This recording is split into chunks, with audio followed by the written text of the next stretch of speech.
नमस्कार दोस्तों। मैं हूं सुबोध और आप सबका आज की क्लास में बहुत बहुत स्वागत है। दोस्तों, आज की क्लास में हम लोग पढ़ने वाले हैं मन्नू भंडारी जी का उपन्यास आपका बंटी। मन्नू भंडारी जी ने अपने जीवन काल में दो उपन्यास लिखे, जिनमें से उनका पहला उपन्यास है आपका बंटी, जिस उपन्यास को आज हम लोग पढ़ने वाले हैं। और आपका बंटी का प्रकाशन वर्ष है 1971। इस उपन्यास का प्रकाशन 1971 में हुआ। मन्नू भंडारी ने दूसरा उपन्यास महाभोज नाम से लिखा।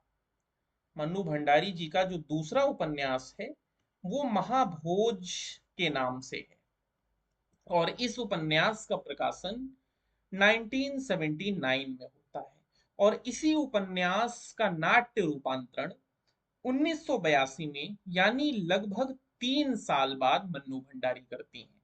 यानी ये जो महाभोज उपन्यास है, ये ये जो रचना है ये पहले उपन्यास की विधा में लिखी गई थी। उसके बाद इसी उपन्यास को 1982 में मन्नू भंडारी के द्वारा नाटक के रूप में लिखा जाता है, यानी इसका नाट्य रूपांतरण किया जाता है। आज की क्लास में हम लोग बात करने वाले हैं मन्नू भंडारी जी के उपन्यास आपके बंटी पर।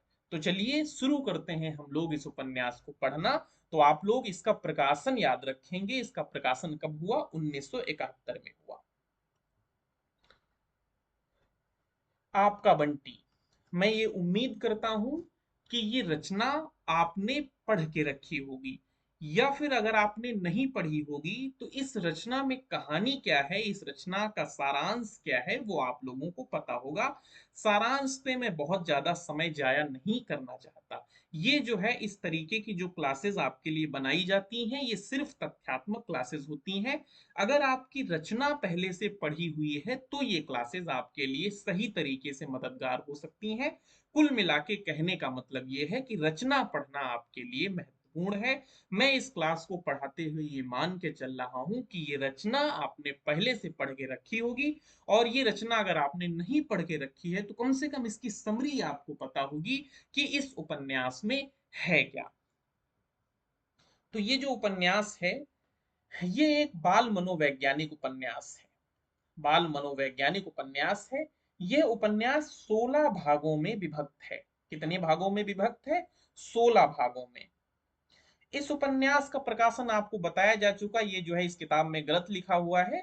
इस उपन्यास का प्रकाशन 1971 में हुआ, और अगर आपसे पूछा जाता है तो आप 1971 का ही चयन करेंगे। उपन्यास का प्रारंभ शकुन और बंटी के भावनात्मक वर्णन के साथ होता है। बंटी शकुन का बेटा है। दरअसल बंटी जो है शकुन और अजय, इन दोनों का बेटा है। बाद में शकुन और अजय का तलाक हो जाता है। शकुन की शादी जोशी के संग हो जाती है, अजय की शादी मीरा के संग हो जाती है। बीच में रह जाता है आपका बंटी। इसी के इर्द गिर्द ये उपन्यास घूमता है। इस उपन्यास के केंद्र में बंटी है, जो पारिवारिक विसंगति का शिकार है। शकुन और अजय का तलाक हो चुका है, किंतु इसका पता बंटी को अपने दोस्त टीटू से द्वारा चलता है। ये भी एक तरीके से प्रश्न है आपके लिए कि उसके मम्मी पापा का तलाक हो गया है, इस बात का पता बंटी को किससे चलता है? टीटू से चलता है। शकुन और अजय के विफल वैवाहिक जीवन का सबसे अधिक प्रभाव उनके बेटे बंटी पर पड़ता है। यह उपन्यास हर उस बच्चे की कहानी है जो इस प्रकार की परिस्थितियों के बीच पिसकर अकेले, जड़हीन और अनचाहे होते चले जाने को अभिशप्त हो गए हैं। तो ये जो है उपन्यास के बारे में थोड़ी सी बात थी। अब हम लोग इस उपन्यास के पात्र देखेंगे। तो इस उपन्यास का जो केंद्रीय पात्र है वो बंटी है। और बंटी का नाम क्या है ये भी आपसे पूछा जा सकता है। तो बंटी का पूरा नाम है अरूप बत्रा, और बंटी सगुन और अजय बत्रा का बेटा है। तो इसका केंद्रीय पात्र बंटी है, जो सगुन और अजय का बेटा है। शकुन इस उपन्यास की पात्र है, जो बंटी की माँ है। अजय बंटी का पिता है। मीरा जो है वो अजय की दूसरी पत्नी है। यानी पहली पंक्ति पत्नी जो अजय की है वो शकुन है, और दूसरी जब बार अजय जब शादी करता है तो किससे करता है? मीरा से करता है। डॉक्टर जोशी जो है वो शकुन के दूसरे पति हैं। इस चीज में अगर आप कंफ्यूज हो रहे हैं तो इसको आगे ग्राफ के माध्यम से आपको बाकायदा समझाया गया है। अभी खाली आपको पात्र यहाँ पे रट लेने हैं कि इस उपन्यास का पात्र बंटी है, शगुन आपसे बहुत पूछा जाता है, अजय इस उपन्यास का पात्र है, मीरा इस उपन्यास की पात्र है, डॉक्टर जोशी इस उपन्यास के पात्र हैं, वकील चाचा इस उपन्यास के पात्र हैं, टीटू बंटी का दोस्त है, अमी जो है वो डॉक्टर जोशी का बेटा है, यानी जिससे सगुन बाद में शादी करती है। अमी और जोत ये दोनों डॉक्टर जोशी के बेटे हैं। प्रमिला जोशी डॉक्टर जोशी की पत्नी है जो अब मृत हो चुकी है। चीनू जो है मीरा का बेटा है। ये मीरा कौन है? जिससे अजय सगुन के बाद में शादी करता है, सगुन से तलाक होने के बाद। ये आगे चीजें आपको बहुत अच्छी तरीके से समझाई गई हैं। ऐसे बेहतरीन ढंग से इसको समझाया गया है कि बाद में इसको आप कभी नहीं भूलेंगे, हमेशा आपको याद रहेगा। फूफी जो है वो सगुन के घर की नौकरानी है, और वो जो है काफी समय से सगुन के घर की नौकरानी है, तो नौकरानी से उनका औहदा थोड़ा सा ऊपर हो चुका है। जैसे कि जो पुराने नौकर हो जाते हैं वो फिर नौकर नहीं बचते, वो धीरे धीरे उनका औहदा थोड़ा सा ऊपर होने लगा है, होने लगता है, उनको नौकरों के जैसे ट्रीट नहीं किया जाता, उनसे नौकरों के जैसे बात नहीं की जाती है। तो इसी तरीके की फूफी हैं। फूफी से बंटी का बहुत ज्यादा लगाव है, और फूफी और बंटी के बीच में जो रिश्ता है वो एक तरीके से दादी और पोते का रिश्ता है, और बंटी फूफी को उसी तरीके से ट्रीट करता है, और फूफी भी बंटी से उसी तरीके से लगाव रखती हैं। कुन्नी भी जो है बंटी की मित्र है और शर्मा साहब की लड़की है। शर्मा साहब कौन है? जहां पे शुरू में बंटी रहती थी, जो कॉलेज की तरफ से उसको घर दिया गया था, उसके पड़ोसी हैं शर्मा साहब, जिनकी लड़की का नाम कुन्नी है, और कुन्नी बंटी की मित्र मित्र है, जो है लड़की है। तो बंटी के दो दोस्त हो गए, एक टीटू हो गया और एक कुन्नी हो गया, इनको आप लोग याद रखेंगे। इसके अतिरिक्त कुछ अन्य पात्र भी हैं, जिनमें हीरालाल जो नौकर है, टीटू आपको बता दिया गया, दीपा आंटी, ये जो दीपा आंटी हैं, ये जो सगुन है, जहां पे सगुन पढ़ाती हैं, सगुन का औहदा क्या है? सगुन एक स्कूल की प्रिंसिपल है, इसको भी आपको याद रखना है। तो इसके स्कूल में, सगुन के स्कूल में, ये जो दीपा आंटी हैं ये पढ़ाती हैं, और ये बंटी के घर आती हैं, बंटी को प्रेम करती हैं, लाड करती हैं। तो सगुन के स्कूल में पढ़ाने वाली तमाम अध्यापिकाओं में से ये जो दीपा आंटी हैं, इन्हीं को बंटी सिर्फ पसंद करता है, बाकी किसी को बंटी नहीं पसंद करता। और ये बंसी लाल भी नौकर है।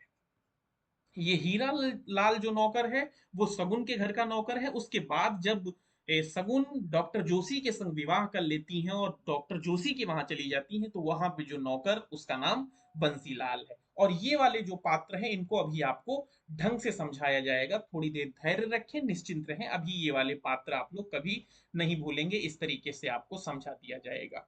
इसी उपन्यास के बारे में कुछ महत्वपूर्ण चीजें, जो रामचंद्र तिवारी ने एक पुस्तक लिखी है हिंदी का जो है गद्य वाला इतिहास, उसमें जो है कुछ चीजें मिली, तो हो सकता है कुछ चीजें आप यहाँ से जान सकें। और एक कथन भी इसमें है, वो कथन आपसे पूछा जा सकता है। जरा हम लोग देख लेते हैं कि इस उपन्यास पे रामचंद्र तिवारी क्या कहते हैं।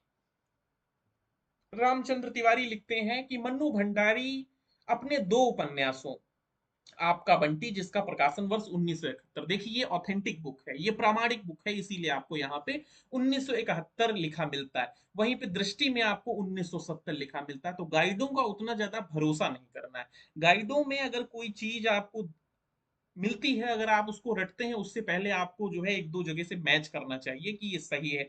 अब आपका बंटी जैसे उपन्यास का अगर वो प्रकाशन वर्ष गलत लिख रहे हैं, तो फिर उनको सोचने की जरूरत है। और एक उपन्यास इनका महाभोज है, जो 1979 में प्रकाशित होता है। के बल पर अच्छे ख्याति अर्जित की, आपका बंटी अपने ढंग का अकेला उपन्यास है। बंटी सगुन जो उसकी माता है, अजय जो उसका पिता है, की संतान है। सगुन और अजय दाम्पत्य जीवन के तनाव के कारण संबंध विच्छेद कर लेते हैं। अजय मीरा के संग रहने लगता है। सगुन एक डॉक्टर साहब, जिनका नाम डॉक्टर जोशी है उपन्यास में, उनसे जुड़ जाती हैं। बंटी और सगुन अपने साथ बंटी को सगुन अपने साथ ले जाती है। पति पत्नी तो अपनी जिंदगी के बिरवे को नए सिरे से रोप लेते हैं, लेकिन बंटी, आगे प्रश्नवाचक चिन्ह है, क्योंकि सगुन डॉक्टर जोशी के संग सेट हो जाती हैं, और ये जो अजय हैं, ये जो है मीरा के संग अपनी जिंदगी में सेट हो जाते हैं। लेकिन बंटी जो है रह जाता है, वो किसके संग रहे? माँ के संग रहे तो पिता नहीं है, और पिता के संग रहे तो माँ नहीं है। वह कभी डॉक्टर को अपना पापा नहीं समझता। डॉक्टर यानी डॉक्टर जोशी, जिससे सगुन शादी करती हैं, वह निरंतर उपेक्षित वह निरंतर उपेक्षित अनुभव करता है। उसकी समस्या बेहद जटिल है। वह चिड़चिड़ा और जिद्दी हो जाता है। मुक्ति के लिए अपने पापा के पास कलकत्ता आता है। तो ये आपको याद रखना है, उसके पापा कहाँ पे रहते हैं, यानी अजय कहाँ पे रहते हैं? कलकत्ता में रहते हैं। ये चीज आपसे पूछी जा सकती है, महत्वपूर्ण है। किंतु यहां भी वह अपने आप को अजनबी पाता है। मीरा को वह अपनी मम्मी नहीं मान पाता। मीरा यानी अजय की वाइफ। आज के मध्यम वर्गीय समाज में तलाक की समस्या ने अनेक अनुसांगिक समस्याएं उत्पन्न की हैं। इनमें सबसे जटिल समस्या तलाकशुदा दंपत्ति बच्चों की है, जो इस उपन्यास का केंद्रीय बिंदु है। मन्नू भंडारी ने बंटी के मनोविज्ञान का बड़ा ही मार्मिक चित्रण किया है। यहां से एक तरीके से ये कथन आपके लिए इंपॉर्टेंट है और आपसे पूछा जा सकता है कि कुछ आलोचकों को बंटी की मनोवैज्ञानिकता का अंकन बहुत कुछ किताबी प्रतीत हुआ है। हो सकता है बंटी की मानसिकता का सूक्ष्म विश्लेषण विश्वसनीयता का अतिक्रमण कर गया हो, किंतु उसकी समस्या, उसका दर्द, उसका अकेलापन, उसका बिखराव क्या हमें झकझोर नहीं देते? तो ये जो है रामचंद्र तिवारी कहते हैं आपका बंटी उपन्यास के बारे में। जो चीज मैंने आपसे कही थी कि जो इसके पात्र हैं, वो जो इसके मुख्य पात्र हैं, वो आपको समझाए जाएंगे जो है बिल्कुल आराम से। तो ये उपन्यास का जो केंद्रीय पात्र है, आपको पता चल गया, बंटी है। बंटी का पूरा नाम क्या है? अरूप बत्रा। ये भी आपसे पूछा जाएगा, और अरूप बत्रा का बहुत ज्यादा जिक्र उपन्यास में नहीं है। थोड़ा सा एक दो बार ही जिक्र हुआ है। तो बंटी का नाम आपको याद रखना है। क्या नाम है बंटी का? अरूप बत्रा। बंटी का नाम है अरूप बत्रा, इसे याद रखेंगे आप। ठीक है। बंटी के जो पिता हैं, बंटी के जो पिता हैं वो अजय हैं। बंटी की जो माता है वो शगुन है। तो बंटी के पिता हो गए अजय, बंटी की माता शकुन हो गई। ठीक है। अजय जो है बाद में शादी कर लेते हैं मीरा से। अजय बाद में शादी कर लेते हैं मीरा नाम की एक स्त्री से। और मीरा का एक छोटा सा लड़का है जिसका नाम चीनू है। क्या उसका नाम है? चीनू। अजय मीरा से शादी कर लेते हैं और मीरा का एक लड़का है जिसका नाम चीनू है। शगुन भी बाद में शादी कर लेती हैं। किससे शादी कर लेती हैं? डॉक्टर जोशी से कर लेती हैं। और डॉक्टर जोशी के भी दो लड़के हैं। उनमें से एक अमी, जो डॉक्टर जोशी का लड़का है। एक अमी है जो डॉक्टर जोशी का लड़का है, और एक जोत है जो डॉक्टर जोशी की लड़की है। ये जो है इस उपन्यास की पूरी कहानी है। बंटी की उम्र कितनी है? तकरीबन 9-10 वर्ष। ये उपन्यास के जो मुख्य पात्र थे, जो एक उलझा हुआ जाल था, ये मेरी उम्मीद है कि आपको अब समझ में आ गया होगा इनके पात्रों के बारे में। तो इनके जो पात्र हैं, इनमें पात्र खूब पूछे जाते हैं। इस उपन्यास में कुछ बहुत ज्यादा मेन नहीं है, कुछ बहुत गहरा उपन्यास भी नहीं है। आप अगर जो है तगड़े पढ़ने वाले हैं तो मुश्किल से 4-5 घंटे में इस उपन्यास को समाप्त कर सकते हैं। बस पढ़ते जाइए, पढ़ते जाइए, पढ़ते जाइए, कोई दिमाग नहीं लगाना है। ये कोई शेखर एक जीवनी जैसा उपन्यास नहीं है कि आपको सोचना पड़े। जब अज्ञेय लिख देते हैं कि ईश्वर वह है जिसके बारे में निश्चित तौर पे कहा जा सके कि वह नहीं है, अब आप सोचते हैं कि अरे यार अज्ञेय ने क्या लिख दिया। तो ये उस तरीके का उपन्यास नहीं है। ये आप बस पढ़ते जाइए, पढ़ते जाइए, पढ़ते जाइए। तो ये जो है बात आपको, मेरी उम्मीद है, समझ में आई होगी। अब इसके कुछ फैक्ट हैं जिन पे हम लोग ध्यान देंगे, कुछ कथन है उनको भी हम लोग पढ़ लेंगे। फूफी बंटी को किसकी कहानी सुनाती हैं? तो फूफी बंटी को सोनल रानी की कहानी सुनाती हैं। फूफी द्वारा कौन सा संकीर्तन गाया जाता है? तो मेरे तो गिरिधर गोपाल दूसरा न कोई, ये संकीर्तन गाया जाता है। सगुन 7 वर्षों में, यानी उसको जो है अजय से अलग हुए 7 वर्ष हो चुके हैं। 10 वर्ष पहले उनकी अजय के संग शादी हुई थी। 3 वर्ष वो अजय के संग रही होंगी और 7 वर्षों से वो अजय से अलग हैं और इन 7 वर्षों में पहले वे विभागाध्यक्ष थी और वर्तमान समय में वो एक स्कूल की प्रिंसिपल हैं। ठीक है, ये शकुन का औधा है। अजय कहाँ पे रहते हैं? अजय कोलकाता में रहते हैं। और कोलकाता में अजय क्यों रहते हैं? क्योंकि मन्नू भंडारी भी एक समय लास्ट में रहने के लिए कोलकाता चली गई थी या कोलकाता में मन्नू भंडारी रही है, इसीलिए वहां का जिक्र अच्छी तरीके से मन्नू भंडारी कर पाई, ये मेरा ख्याल है। इसीलिए उन्होंने अजय को कोलकाता में बसाया होगा। तो अजय फिलहाल आपको याद रखना है, अजय कहाँ रहते हैं? कोलकाता में रहते हैं। अजय और शगुन का विवाहित जीवन 10 वर्ष तक चला। 10 वर्ष बाद इनका फाइनली तलाक हो जाता है। बीच में ऊहापोह होती रही, तलाक लें कि ना लें, किसके पास बच्चा रहेगा किसके पास नहीं रहेगा, ये सब करते करते 10 साल बीत चुके थे। 10 वर्ष बाद उनका फाइनली तलाक हो जाता है।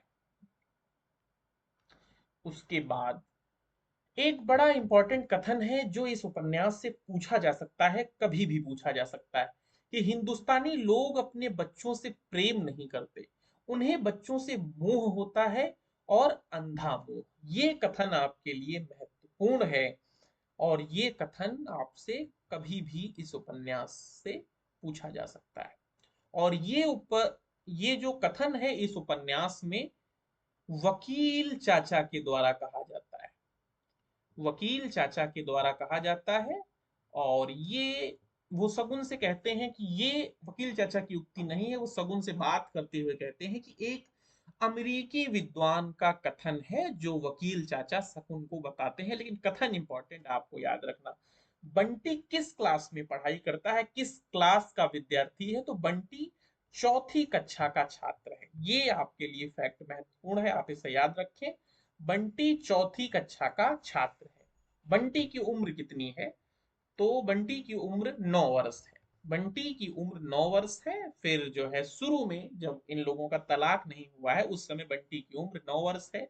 फिर जब वो डॉक्टर जोशी से विवाह कर लेती हैं तो उस समय तक, उपन्यास के आखिरी होते होते बंटी की उम्र 9 से तकरीबन 2 साल का ये पूरा प्रोसेस है, उसकी उम्र 9 से 11 के बीच में है। ये भी एक तरीके से महत्वपूर्ण इस उपन्यास का कथन है जिसको आप लोग याद रखें। जहां जस्टिफिकेशन होता है वहां गिल्ट होता है।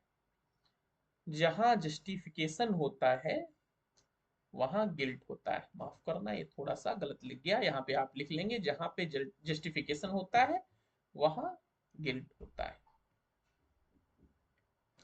वहां पर गिल्ट होता है। और ये कथन महत्वपूर्ण इसलिए है, इस कथन को मन्नू भंडारी ने अपने उपन्यास में 2 से 3 बार प्रयुक्त किया है। यही लाइन उन्होंने 2 से 3 बार दोहराई है। एक कथन और है जिसको हम लोग पढ़ेंगे कि लगता है उम्र बीत जाने से कैसे, और लगता है उम्र बीत जाने से यौवन नहीं बीत जाता, यह भावनाएं तो केवल तृप्त होकर भी भरती हैं। क्योंकि जो शकुन है उसकी उम्र 35 वर्ष हो चुकी है। शकुन 35 वर्ष की है, लेकिन उसके अंदर उसी तरीके से श्रृंगार करने की इच्छा होती है, उसी तरीके से सौंदर्य में डूब जाने का उसका मन करता है।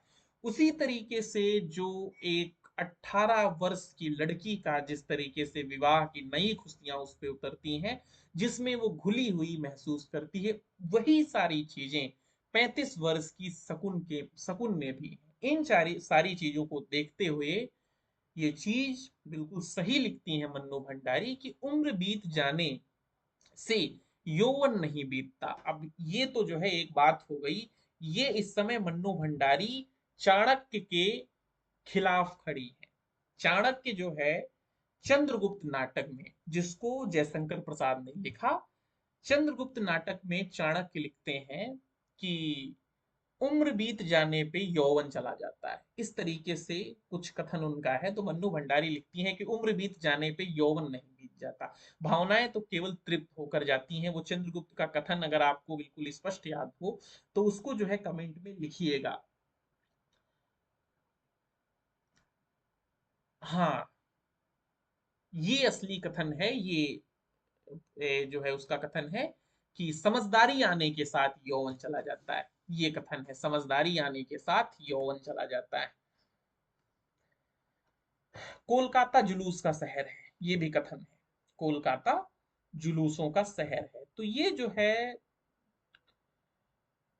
उपन्यास के जो कुछ महत्वपूर्ण फैक्ट थे जिनको हम लोगों ने पढ़ लिया। सबसे आखिरी में हम लोग बात करेंगे, मन्नू भंडारी ने इसकी भूमिका लिखी है। इसको हम लोग जल्दी से पढ़ लेते हैं क्योंकि भूमिका से भी प्रश्न खूब सारे आते हैं, फिर एक तरीके से आपका उपन्यास पूर्ण हो जाएगा। तो बस 5 मिनट और रुकिए, उपन्यास की भूमिका चटापट हम लोग पढ़ लेते हैं। चलिए शुरू करते हैं। यह बाकुरा की एक सांझ थी। अचानक ही पी का फोन आया। तुमसे कुछ बहुत जरूरी बात करनी है। जैसे हो आज शाम को ही मिलो बांकुरा में। मैं उस जरूरी बात से ही कुछ परिचित भी थी और चिंतित भी। रेस्तरा की भीनी रोशन में मेज पर आमने सामने बैठकर परेशान और बदहवास पी ने कहा, समस्या बंटी की है। तुम्हें शायद मालूम हो कि बंटी की माँ, पी की पहली पत्नी, ने शादी कर ली। मैं बिल्कुल नहीं चाहता कि अब वह एक अवांछनीय तत्व बनकर रहे। इसीलिए तय किया है कि बंटी को मैं अपने पास ले आऊंगा। अब से वह यहीं रहेगा और फिर वे देर तक यह बताते रहे कि बंटी से उन्हें कितना लगाव है और इस नई व्यवस्था में वहां रहने की उसकी स्थिति क्या हो जाएगी। मैंने उसकी भावना, चिंता, उद्विग्नता को समझते हुए अपनी पहली प्रतिक्रिया व्यक्त की। आप ऐसा नहीं सोचते कि यह गलत होगा? मुझे लगता है कि व्यवस्था में वहां रहने से उसकी स्थिति क्या हो जाएगी। मैंने उसकी भावना, चिंता, उद्विग्नता को समझते हुए अपनी पहली प्रतिक्रिया व्यक्त की। आप ऐसा नहीं सोचते कि यह गलत होगा? मुझे लगता है कि उसे अपनी माँ के पास ही रहना चाहिए, क्योंकि साल में दो एक बार मिलने के अलावा उसके साथ आपके आसंग नहीं है, जबकि माँ के साथ वह शुरू से रह रहा है, एक छत्र होकर रहा है। इस नाजुक उम्र में वहां से उखड़ जाएगा और संभवतः यहाँ जम नहीं पाएगा। लंबी बातचीत के बाद यह तय हुआ बंटी अभी कुछ दिनों के लिए वहीं रहे। लेकिन उस दिन लौटते हुए सचमुच बंटी बंटी कहीं मेरे साथ चला आया। आकर डायरी में मैंने बंटी की पहली जन्मपत्री बनाई। उस रात बंटी की विभिन्न स्थितियों ने न जाने कितने कल्पना चित्र बनते बिगड़ते रहे। मुझे लगा बंटी अपनी नई माँ के घर आ गया है। नई माँ और पिता के बीच एक बालिका। लगभग 6 महीने बाद की घटना है। ड्राइंग रूम में अनेक बच्चे धमा चौकड़ी मचाए हैं, उन्मुक्त और निश्चिंत। बारी बारी से सब सोफे पर चढ़कर नीचे छलांग लगा रहे हैं। उस नई बच्ची का नंबर आता है। सोफे पर चढ़ने से पहले वह अपनी नई माँ की ओर देखती है। माँ शायद उसकी ओर देख भी नहीं रही, पर उस अनदेखी नजरों में भी जाने ऐसा क्या था कि सोफे पर चढ़ने के लिए बच्ची का ऊपर उठा हुआ पैर वापस नीचे आ जाता है। बच्ची सहम कर पीछे हट जाती है। अनायास ही मेरे भीतर 6 महीने पहले का बंटी उस वातावरण में व्याप्त एक सहमेपन के रूप में जाग उठता है। खेल उसी तरह चल निकलता है, लेकिन अगर कोई इस सारे प्रवाह से अलग हटकर सहमा हुआ कोने में खड़ा है तो वह है बंटी। रात में सोई तो लगा 6 महीने पहले जिस बंटी को अपने साथ लाई थी वह सिर्फ एक दयनीय मुरझाया बनकर रह गया है। एक और चित्र, सिर्फ पुरानी माँ और बंटी। मैं कमरे में प्रवेश करती हूँ तो चौकन्ना दृश्य सामने आता है। टूटी हुई प्लेटें, बिस्कुट, टोस्ट बिखरे पड़े हैं और बंटी माँ के शरीर पर लगातार मुक्के मार रहा है। तुम कहाँ थी? किसके साथ गई थी? क्यों गई थी? मेरी उपस्थिति के बावजूद यह दृश्य थोड़ी देर तक चलता रहा। माँ तिलमिलाहट, गुस्से और दुख को दबाकर मेरे सामने सहज होने की बहुत कोशिश करती रही, लेकिन उस वातावरण के दम घुटू तनाव में वहां फिर कुछ सहज नहीं हो पाता। घर लौटकर मैंने पाया कि बंटी एक आकार ग्रहण करने लगा है। मुझे लगा बंटी किन्हीं दो घरों में नहीं, आज के अनेक परिवारों में सांस ले रहा है, अलग अलग संदर्भों में, अलग अलग स्थितियों में। लेकिन एक बात मुझे इन बच्चों में समान लगी और वह यह कि ये फालतू, गैर जरूरी और अपनी जड़ों से कटे हुए हैं।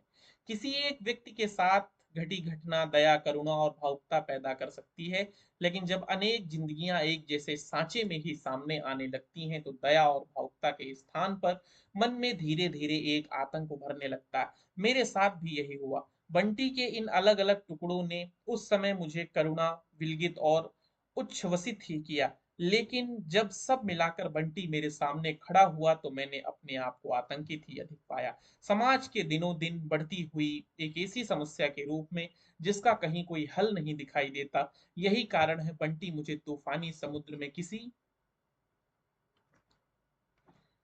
यात्रा के कारणों के साथ वो समानांतर जीते हुए दिखाई दिया। इसके साथ ही स्थितियों को देखने का सारा धरातल बदल गया। भावना के स्तर पर उद्वेलित और विलगित करने वाला बंटी जब मेरे सामने एक भयावह सामाजिक समस्या के रूप में आया तो मेरी दृष्टि अनायास उसे जन्म देने और बनाने या बिगाड़ने वाले सारे सूत्रों, स्रोतों और संदर्भों की खोज और विश्लेषण की ओर दौड़ पड़ी। संदर्भों में काट कर किया हुआ बंटी का अध्ययन शरद चंद्रीय भावुकता भले ही जगा दे, उसे एक वैचारिक धरातल नहीं दे सकता। बंटी के तत्काल संदर्भ अजय और सगुन है। दूसरे शब्दों में वे अजय और सगुन के वैवाहिक संबंधों का अध्ययन और उसकी परिणति के रूप में ही मेरे सामने आए। यहाँ मुझे भारती जी की एक बात, भारती यानी धर्मवीर भारती की एक बात सही लगी। जैनेन्द्र जी ने स्त्री पुरुष के संबंध में जिस एकांतिक दृष्टि से देखा है उसका एक अनिवार्य आयाम बंटी है, क्योंकि सगुन और अजय के संबंध की टकराहट में सबसे अधिक पिस्ता बंटी ही है। सगुन और अजय तो आपसी तनाव और असहनीयता से मुक्त होने के लिए एक दूसरे से मुक्त हो जाते हैं, लेकिन बंटी क्या करे, वह तो समान रूप से दोनों से जुड़ा है, यानी खंडित निष्ठा उसकी नियति है। क्योंकि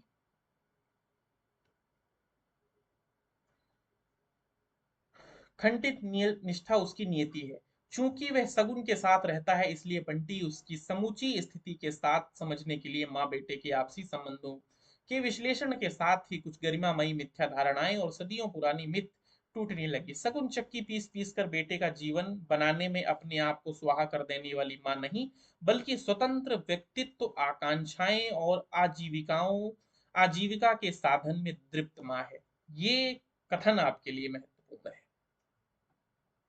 ये जो कथन है आपके लिए महत्वपूर्ण है कि सगुन चक्की पीस पीस कर बेटे का जीवन बनाने में अपने आप को स्वाहा कर देने वाली मां नहीं है, जिस तरीके से सीता लवकुश को पालती है, बल्कि स्वतंत्र व्यक्तित्व, आकांक्षाएं और आजीविका के साधन से दृप्त मां है। इस नारी और माँ के द्वारा आपसी द्वंद्व का अध्ययन ही सगुन को उसका वर्तमान रूप देता है। आज तो लगता है कि कहानी में बिखरी लोक कथाएं अनायास ही नहीं आ गई हैं, वे सगुन के जीवन की दो नितांत विरोधी स्थितियों, मिथ और वास्तविकता के अंतर विरोध को उजागर करती हैं। अगर माँ की ममता के मारे उस राजकुमार की कहानी जो 7 समुद्र पार करके अपनी निष्ठा प्रमाणित करता है, तो सोनल रानी की भी कहानी है जो भूख लगने पर रूप बदलकर अपने ही बेटे को खा जाती है। सगुन बंटी के माध्यम बनकर अजय से प्रतिरोध लेता है और बंटी में तन्मय होकर अपनी सार्थकता तलाश करती हो। ये जो है आखिरी लाइन इसकी कट गई है। तो ये जो है इस उपन्यास के बारे में मन्नू भंडारी लिखती है। ठीक है, तो ये जो है इस उपन्यास की भूमिका हुई।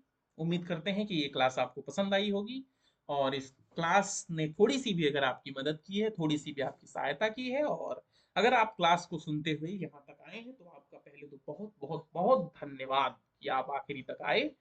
और अगर आप यहाँ तक आई गए हैं तो क्लास आपको जाहिर सी बात पसंद आई होगी। क्लास अगर पसंद आई है तो क्लास को लाइक करें, चैनल को सब्सक्राइब करें और अपने सजातीय लोगों के पास जो हिंदी साहित्य के विद्यार्थी हैं उनको ये क्लास शेयर करें, जिससे चैनल की ग्रोथ थोड़ी सी हो सके और मुझे भी थोड़ा सा उत्साह और आए। और कमेंट जरूर किया करें क्लास के आखिरी में, क्योंकि हमारे आपके बीच में ताकि एक संवाद स्थापित हो सके, आप हमसे क्या कहना चाहते हैं अगर आप कमेंट करेंगे तो उसकी बात हम इधर बात करेंगे इन क्लासेस में। तब तक के लिए नमस्कार, अपना ध्यान रखिए, आप लोग का ध्यान रखिए, पढ़ते रहिए।